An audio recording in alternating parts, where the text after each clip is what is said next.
ভালো আছেন? আপা আসসালামু আলাইকুম। ভাইয়া আসেন। আমাদের মেকআপ ফাউন্ডেশন প্রোগ্রাম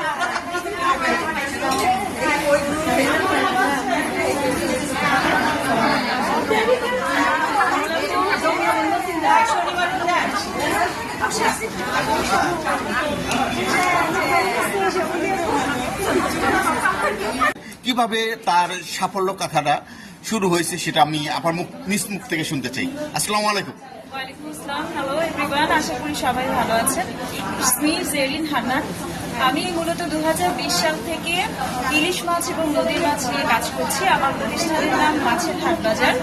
এছাড়া আমি নারী উদ্যোক্তাদের নারী পুরুষ নির্বিশেষে সবার জন্য বিজনেস কনসালটেন্সি এবং মেন্টাল স্ট্রেংথ ডেভেলপমেন্ট কোচ হিসেবে আছি। আসসালামু আলাইকুম। আসসালামু আলাইকুম।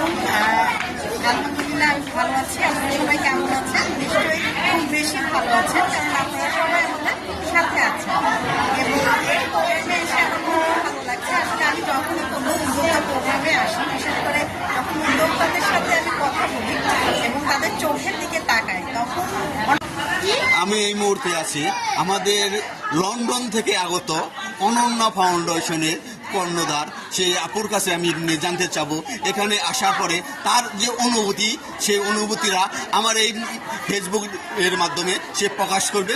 আসসালামু আলাইকুম। কেমন আছে?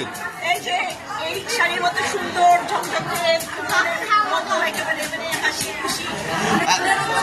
এই আপার এই জায়গায় যে সমস্ত প্রোডাক্টগুলো দেখছেন আপনার কাছে কেমন মনে হয়েছে?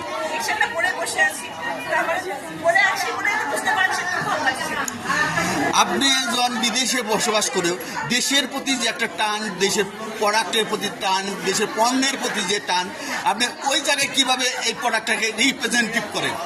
আমার দেশের প্রতি টান, আমার দেশের প্রতি টান, আমার হৃদয় সবকিছু আমাদের সব দেশের মানুষ। তাহলে বলতে পারি আমি ভিতরে অন্তরে লাল সবুজের যে একটা মুহ বা একটা যে আবেগ, সে আবেগটা সবসময় বিরাজমান। সবসময় আমি ধারণ করি এবং সেটা বহন করি এবং সেটা